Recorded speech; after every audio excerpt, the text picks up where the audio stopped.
We all have heard the phrase, when you get knocked down, get back up. But it's always easier said than done, right?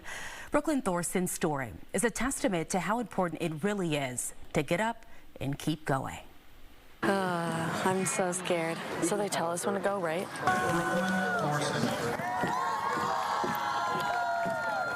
It's true that Brooklynne Thorson graduated from Prior Lake High School. I did it!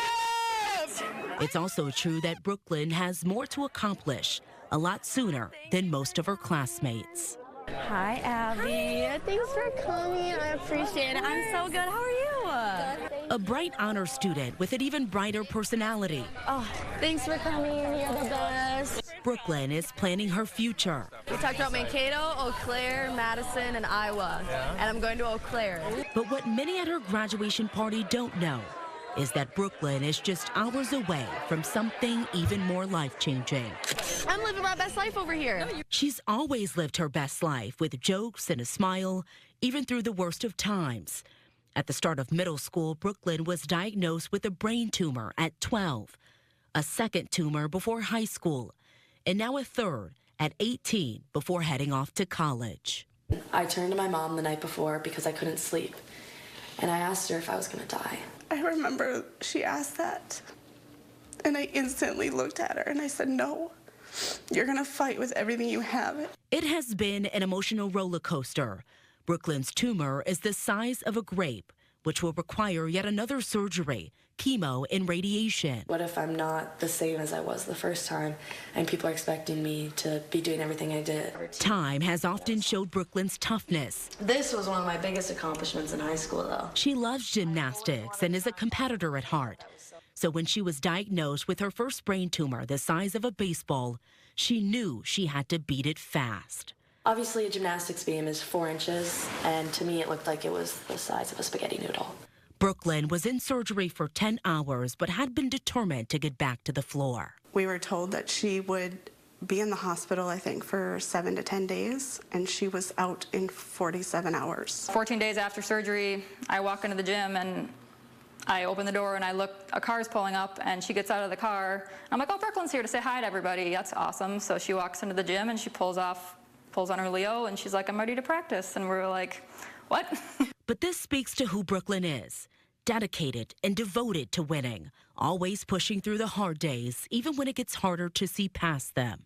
Oh, you want a treat, don't you? After all she'd been through, Brooklynne's family knew this dog Nichols would be perfect for her. Kind of like the reward at the end of a competition. Nichols' birthday on the same day of Brooklynne's first brain tumor, so all the signs pointed to the perfect ending. Sit, Nichols, sit. And she has lymphoma in her liver, her neck, and her legs. And so she only has a few months left, which has been really hard because it's this dog I worked so hard for. But now, the dog who comforted Brooklynne through her tough times has fallen on her own. How is that fair? And it makes me wonder, why did I go through this? And so it's really hard to look at her and be like, this is the only reason I'm still going on with life. And that's been really hard. And now hearing about Brooklynne, it's been harder. A family who it seems can't catch a break. A future unknown. But they also have the greatest of gifts, each other. And the strength that has gotten them through everything else. Because when life gives you lemons, you make lemonade, no matter how many times you have to do it. Thank you for coming, you guys. Yeah, and I've been in touch. Right? Yeah, an incredible story. I've been in touch with Holly, that's Brooklynne's mom, who has been keeping me updated on her journey. So she did have that surgery since we last spoke in that story. Unfortunately, Brooke's tumor morphed into high-grade cells.